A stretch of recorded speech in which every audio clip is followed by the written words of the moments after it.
Saat ini saya bersama seorang narasumber sangat berkompeten, Kepala Inspektorat Kabupaten Lahat, Bapak Yunisa Rahman.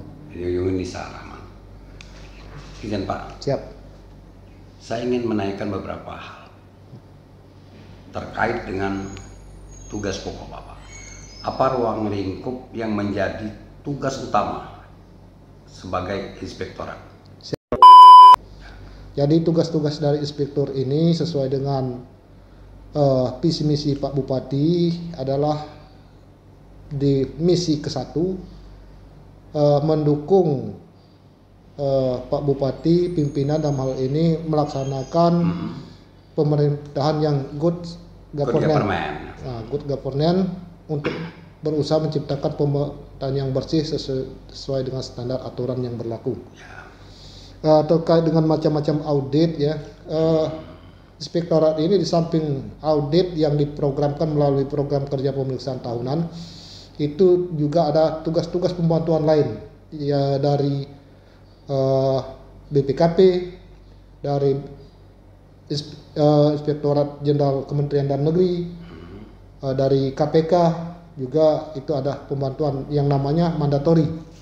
Yang dari KPK itu seperti SPI, terus ada juga grup integritas.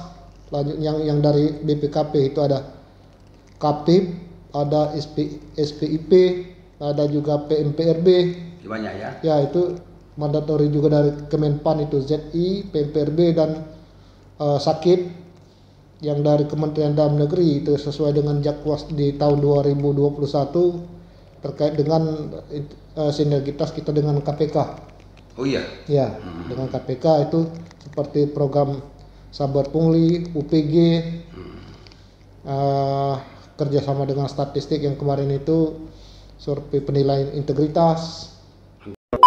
Saya ingin tanya, kan audit itu ada 3 macam kan? Reguler, tujuan tertentu, tujuan khusus. Ini apa perbedaannya? Begini, audit inspektorat ini benar yang disampaikan oleh Pak Bardi bahwa itu ada audit tujuan tertentu. Sebenarnya audit tujuan bukan cuma 3 itu Pak. Audit tujuan tertentu, ada audit tugas pembantuan, ada telaah audit, ada audit kepatuhan, ada audit kinerja, ada audit khusus. Audit khusus ini terbagi juga audit khusus seperti biasa, kedua audit investigasi, yang ketiga audit PKKN. Nah itu. Jadi kalau audit tujuan tertentu itu sesuai dengan program kerja pemeriksaan kita. Audit tujuan tertentu terkait misalnya pengelolaan dana desa. Audit kepatuhan itu terkait dengan standar kepatuhan dari pengelolaan keuangan di OPD. Terus audit kinerja terkait dengan masalah input dan output yang diperoleh oleh salah satu OPD yang berkaitan dengan pelayanan. Nah itu yang secara umum reguler. Kalau audit khusus tadi itu terkait dengan pertama peningkatan dari hasil temuan audit reguler, baik itu dari audit ATT, audit tujuan tertentu, audit anjap kepala desa, audit kinerja, audit kepatuhan. Apabila ditemukan hal-hal yang signifikan, tentu kami koordinasi melapor dulu kepada pimpinan. Langkah-langkah apa yang mesti kita laksanakan. Kita berikan saran, masukan, kita berikan data kepada pimpinan. Nah, dan hal tersebut apabila sudah mendapat persetujuan dari pimpinan, baru kita tingkatkan ke audit khusus. Itu audit khusus namanya. Yang kedua, audit khusus itu juga bisa diperoleh dari pengaduan masyarakat secara umum. Audit khusus ini juga itu sesuai dengan SOP yang dituangkan dalam Perbuk. Audit khusus itu kita lakukan 2 kali. Pertama kita lakukan telaah telaah daripada pengaduan tersebut, Ya. melengkapi narasumbernya, tujuan pengaduan, bukti-bukti yang mesti kita tindak lanjuti. Nah, di saat telaah itulah kita menentukan apakah audit ini sesuai dengan SOP Ya. yang tercantum dalam perbuk atau tidak.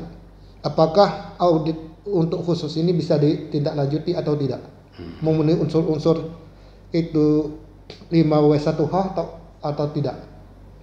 Nah, apabila semua itu terpenuhi, kita sampaikan juga kepada pimpinan bahwa ini sudah terpenuhi sesuai dengan SOP yang ada. Kita berikan saran masukan, pertama, apakah ini bisa kita tindak lanjut karena sudah ini, ataupun ada kebijakan lain daripada pimpinan. Itu ya. Tuh. Selanjutnya, apabila sudah disetujui oleh pimpinan, baru kita lakukan audit khusus tadi, Pak. Itu ya. Ya, itu audit khusus ini dia lebih spesifik, lebih sangat teknis. Jadi standar daripada audit khusus itu dengan beda dengan audit tujuan tertentu. Audit khusus ini pertama sangat spesifik, yang kedua output yang diperoleh daripada audit ini harus benar-benar sudah mengacu kepada standar hukum. Oh itu ya. Bisa enggak misalnya Kades terbukti menyalahgunakan keuangan. Apakah inspektorat langsung memecat Kades? Ya, begini. Mungkin yang perlu saya perjelas, Pak, dalam hal audit tadi kita sampaikan ada ATT dan ada audit khusus ya. Mungkin yang dimaksud oleh Pak Bardi ini sifatnya audit khusus ya. Ya. Jadi begini, audit khusus ini kita laksanakan pertama karena hasil temuan tadi, yang kedua ada pengaduan dari masyarakat. Dari dua sumber itu apabila kita temukan adanya temuan yang cukup signifikan kalau dia sifatnya audit khusus yang pengaduan dari masyarakat, akan kita tindak lanjuti dengan mekanisme penyelesaian kerugian negara melalui tindak lanjut hasil pemeriksaan. Jadi itu sesuai dengan kesepakatan dari APIP dan APH untuk tindak lanjut administrasi. Kalau ada temuan administrasi adalah 20 hari. Melengkapi administrasi ya. Kalau untuk yang sifatnya ada diduga adanya unsur kerugian daerah ataupun negara, itu tindak lanjut ya ada 60 hari. Pengembalian ke negara. Ya, apabila pada saat itu tidak ditindaklanjuti, kami menurunkan tim monitoring dan evaluasi untuk melakukan tindak lanjut penagihan.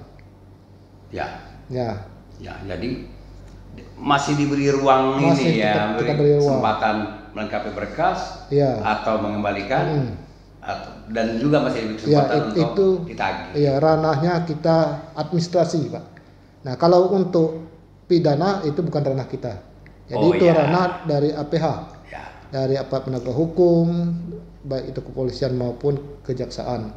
Nah, tidak tertutup kemungkinan karena kan kita juga punya kerjasama dengan kepolisian dan kejaksaan.